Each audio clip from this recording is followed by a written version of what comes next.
इलाहाबाद में एक वो था इंक्रोचमेंट हटाओ ड्राइव, राघवन जी, ठीक। उसके पहले चरण में 2 4 5 जगह बुलडोजर चला है, कहीं छज्जा तोड़ा, कहीं जीना तोड़ा, कहीं शटर उखाड़ दिया, क्या। लेकिन वो छोटे खिलाड़ी थे जिनका इंक्रोचमेंट था, छोटा छोटा, है ना। फिर आया सबसे बड़ा इंक्रोचमेंट का मामला। अब जनता ने कहा यहां देखेंगे क्या होता है। अगले दिन कलेक्टर भी पहुंच गया, कप्तान भी पहुंच गया, तू चल और मैं चल, और सब पूरा प्राधिकरण जितने बाबू अधिकारी थे सब नहा धो के पाउडर लगा के पहुंचे। बुलडोजर भी आ गया, जनता भी सांस रोके खड़ी कि आप देखें क्या होगा। वो कलाकार का था इंक्रोचमेंट। राघवन जी सच्ची बात बता रहा हूं जो वहां के लोगों ने मुझे बताई। अब हुआ कि ठीक है चलो भाई शुरू करो, नारियल तोड़ो और अतिक्रमण हटाने के अभियान शुरू करो, बुलडोजर। अचानक से लोगों ने बताया, एक टेलीफोन आया, मोबाइल पर एक घंटी बजी कलेक्टर के। कलेक्टर साइड में गया, 2 मिनट बाद आया, बोले चलो भाई फिर करेंगे, यहाँ का कुछ मसला है, बाद में देखेंगे, वापस ले लो बुलडोजर। राघवन जी मसला इतना सीधा नहीं है मित्र, तमाम तरह की शक्तियां इन्वॉल्व होती हैं, ये जमीन का खेल है। राघवन जी जी नहीं, आप ठीक कह रहे हैं अमिताभ जी। इसमें जो है एक व्यक्ति अगर भूमाफिया है, वो जमीन कब्जा करना चाहे तो इतना आसान नहीं होता है। उसमें बड़े पैमाने पर लोग शामिल होते हैं, क्षेत्रीय लोगों से लेकर के बड़े लोग शामिल होते हैं। लेकिन हमारी सरकार इस विषय को लेकर के गंभीर भी है। अपराधी जहां डांट है वहां हमारी सरकार पात है। हम लोग इस विषय को लेकर के बहुत ही गंभीर हैं। बड़े पैमाने पर तो आपकी गंभीरता ईश्वर करे बनी रहे, लेकिन वो दिखती भी रहे। वो मेरा अनीस अंसारी साहब, एक मेरे दिमाग में बात आ गई। मुझसे कभी किसी ने कहा तो मजाक में था, लेकिन वो कई बार सच्ची भी लगती है। उसने कहा कि भाई साहब मैं आपको बताऊं, आपकी आवाज चली जाती है बीच। अच्छा, अब जितनी आ रही उतनी से सुनने की कोशिश करिए महाराज, थोड़ी, अब क्या करें। उसने कहा कि गूगल में आपकी आवाज नहीं आ रही है। चलिए छोड़िए, अब जब आएगी तब बात करेंगे। आलोक पांडे, मुझसे एक व्यक्ति ने कहा कि भैया गूगल में, IBM में, ठीक, या टेस्ला एलन मस्क की कंपनी में नौकरी, और उत्तर प्रदेश में अमीन लेखपाल पटवारी होना उन नौकरियों से ज्यादा फायदेमंद है। ऐसा क्यों कहा होगा? ये तो बड़े छोटे नौकरी हैं। बोले इनके आगे गूगल भी फेल है, टेस्ला भी फेल है, IBM भी फेल है, बिल्कुल फेल है, माइक्रोसॉफ्ट तक फेल है, बता दिए सर। वो कहते हैं ना कि जो है स्वर्ग की गुलामी से नरक की बादशाहत अच्छी जी। तो अब आप समझिए, क्योंकि मैंने सिविल सेवा की तैयारी भी की है सर, और सिविल सर्विस के बच्चों को पढ़ाता भी, एक मेरा एक काम भी है। तो क्योंकि सिविल सेवा में मेरे पास जब बच्चे आते हैं तो ये थोड़ा कहते हैं सर सैलरी कितनी होगी। मैं उदाहरण पर्सनल बताता हूँ, वो कहते सर करप्शन कितना करने को मिलेगा। तो ये जब बच्चा आता है तैयारी करने, तो वो करप्शन के आधार पर आता है सर। उतनी अगर आप 15 घंटे रोज पढ़ेंगे तो सैलरी के लिए थोड़ा पढ़ेंगे। इस टिप्पणी का अर्थ क्या है, क्या निकालूं?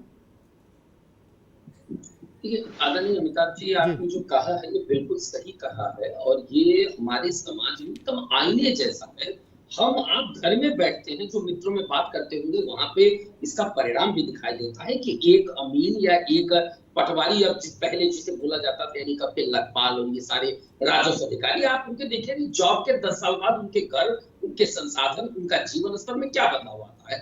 ठीक है, सिर्फ बात वहां पे ये छोटे लेवल के राजस्व अधिकारी हैं, यहाँ से लेकर के जिले का जो सबसे बड़ा राजस्व अधिकारी है यानी कि कलेक्टर यानी DM, वहां से लेकर प्रमुख सचिव से लेकर के ऊपर तक की LDA, इन सबसे बड़े बड़े घाट हैं। आप LDA को देख लीजिए, GDA को देख लीजिए, GDA को देख लीजिए, वहां तो क्या नहीं हो जाता है।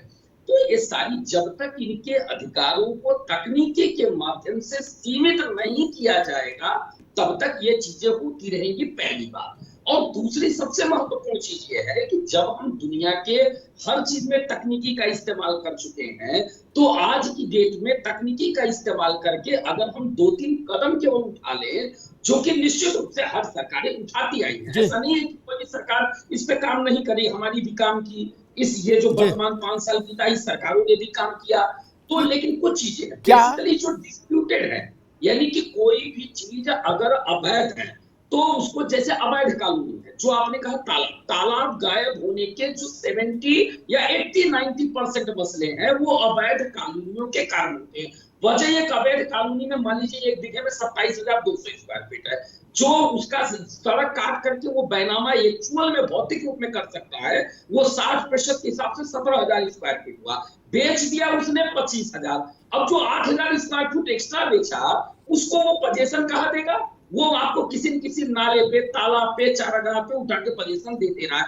अब ये तय करना बड़ा मुश्किल काम है कि किस व्यक्ति का पोजीशन सही है, किसका गलत है। ये सब पहलू है। तो अगर हम अनियंत्रित कानूनियों को पूर्णतया प्रतिबंधित कर दें और जो हो चुकी है अनियोजित उनको नियोजित कर ले, तो ये समस्याएं कुछ हद तक कम हो। जी राघवेंद्र बाबू,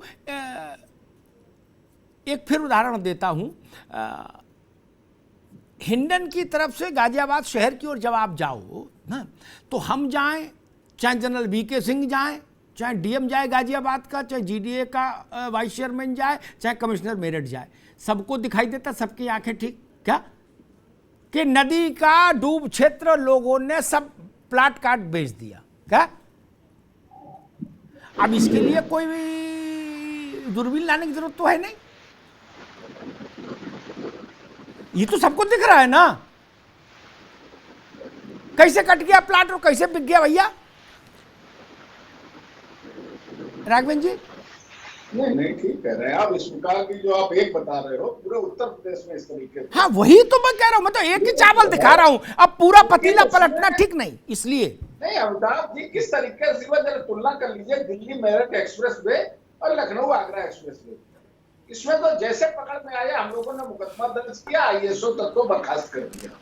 अब लखनऊ आगरा एक्सप्रेस वे में यह शिकायत आई थी 2014 में, जब हमारी सरकार बनी तो इसमें हम लोगों ने जांच बैठा ली, जांच होते होते 2021 आ गया।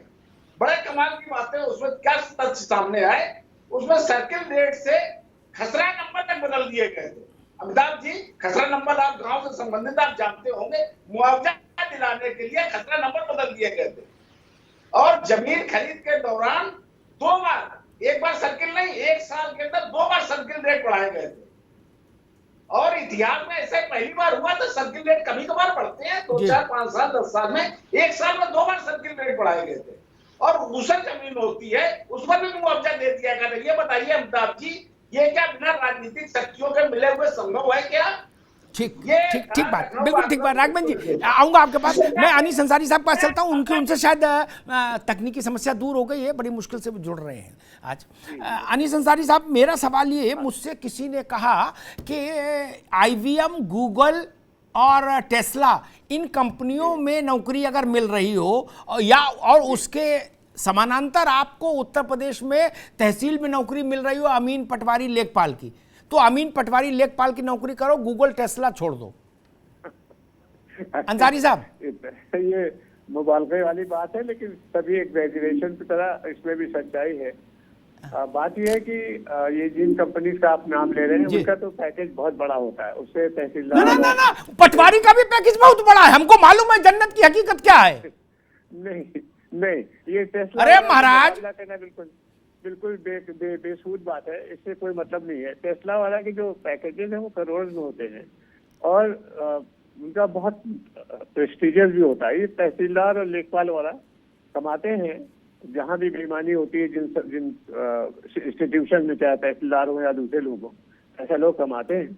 लेकिन वो अभी इस लेवल पे नहीं पहुंचा है कमाई की वो टेस्ला और गूगल से आपको। टेस्ला को नाम पर मत जाइए, ठीक है ना। अजस्र भ्रष्टाचार हो रहा है, अजस्र भ्रष्टाचार जी, ठीक ना अंसारी साहब। टेस्ला को पकड़ के मत बैठिए, अजस्र भ्रष्टाचार हो रहा है। जमीन की नपाई भी सर, जो वैधानिक अधिकार है व्यक्ति का, उसमें भी बिना रुपया दिए नहीं हो रहा। ये सही कलेक्टर है, भी तरक्की उसमें होता है। शायद सब जानते हैं, प्राधिकरण वाले भी सब जानते हैं, पटवारी का झोला बढ़ता जा रहा है। खाली पटवारी को इल्जाम नहीं देना चाहिए, वो बहुत छोटा। अरे भाई आप बात ही नहीं कर्मचारी समझ है। पा रहे, रुकिए बात, ठीक है ठीक है। आलोक जी, अनिश साहब पता नहीं किस इल्यूजन में है। भ्रष्टाचार में, एक सेकंड सुन ली, पहले मेरे सवाल सुनिए। भ्रष्टाचार में एक आरंभिक सूत्र होता है, ठीक? डीजीपी रुपया नहीं लेता है किसी सरकार का। एक सिपाही दरोगा कोई होता है, जिलों में कप्तान लेता है क्या? नहीं लेता। एक सिपाही होता है, अनिस अंसारी से पूछ लेंगे, वो कहेंगे नहीं नहीं देखिए सिपाही पे मत डालिए। अरे बेसिक सूत्र तो छोटा ही आदमी होगा भाई। सर जी, मैं नोएडा अथॉरिटी में, बहुत पुरानी 20-25 साल पुरानी बात बता रहा हूं, नोएडा अथॉरिटी में एक चेयरमैन थे, उन्होंने पार्किंग का ठेका जिस लड़के के पास था उसको अपना एजेंट बनाया था। वो लड़का बाद में विधायक हुआ उत्तर प्रदेश में। सर मैं एक दो उदाहरण से समझा देता हूं आपको। अंसारी साहब कह रहे हैं कि ऐसा मत समझाना कहिए। पसंद करता हूं जी जी। देखिए, एक मैं उनका नाम नहीं कि लूंगा, जो हमारे बड़े मित्र हैं। जो बड़े सर, मैं स्कैंडल्स होते हैं, जहाँ पर बड़े करप्शन होते हैं, जी उसमें तहसीलदार ये सब जो छोटे प्लेयर हैं, इसमें जब तक ऊपर के अधिकारी न मिल जाए, जब तक उनके इशारे न हो, जब तक उनकी हिफाजत न हो, नीचे वाले की आलोक हिम्मत पांडे नहीं जी, पड़ेगी। हाँ भैया क्या कह रहे थे आलोक जी? मैं ये कह रहा हूं कि मेरे एक परिचितों में है, नाम नहीं लूंगा मैं, जी। तहसीलदार ही है सर, बहुत क्लोज है मेरे। जी। हमने पूछा, क्योंकि नाम लेना गड़बड़ है सर, तो हमने पूछा कि कितना हो जाता है। बोले 3-4 लाख रुपए महीने तो ईमानदारी से निकल आता है। सैलरी अलग है साहब, हाँ ये ईमानदारी है सर, बेईमानी से नहीं है। यानी 5 लाख रुपए महीने तक लगभग वो आराम से कमा लेते हैं, ईमानदारी से, बगैर कोई टेंशन दिए। टेंशन ले तो ज्यादा है। और दूसरा उदाहरण बताता हूं, एक मेरे ही रिश्तेदार है, अरुण कुमार जी हैं, इंजीनियर थे यूपीएसआईडीसी में। मीडिया न्यूज से 500 करोड़ से ज्यादा की संपत्ति निकली है। इंजीनियर, सरकारी इंजीनियर की क्या पे स्केल होती है? बर्खास्त किए गए अभी। मालूम, मेरे मैं जानता रिश्तेदार हूँ हैं। अरुण को, अरे जानता हूँ जी, अनिश जी जी, भी जानते मेरे हैं। रिश्तेदार हैं, ऐसा तो हो मेरे नहीं सकता रिश्तेदार हैं नहीं। सर। ठीक यही मैं कह रहा हूँ चंद्रशेखर पांडे। मसला ये, कुल जमा मसला ये कि ऊंट की चोरी नेहरे नेहरे, तो ऊंट जेब में तो चोरी होता नहीं क्या? कल तक तालाब था, आज गायब हो गया। अब इसके लिए क्या जांच होगी? कोई अमेरिका से आएंगे स्पेशलिस्ट। कल तक सड़क चौड़ी थी, अब छोटी हो गई। कल तक गंगा का पाट खुला था, अब उस पर बिल्डिंग बन के प्लाट कट गए। इन चीजों के लिए भी जांच होती है और 10-10 साल लगते हैं। आप लोगों ने भी भाई बहुत ही अच्छा बोले, हमने जो मलाई खाई वो हम खा के निकलने ऊपर, उसके बाद जांच का रिजल्ट आए, तब तक तो रोके रहो। ऐसा ऐसा सोचते हो क्या भैया सब लोग मिलके? क्योंकि मैं तो मानते नहीं, इस तरह की चीजों में इतना जांच में टाइम क्यों लगता? अगर तालाब था और गायब हो गया तो ये तो 1 महीने के अंदर चीजें सेटल डाउन होनी चाहिए।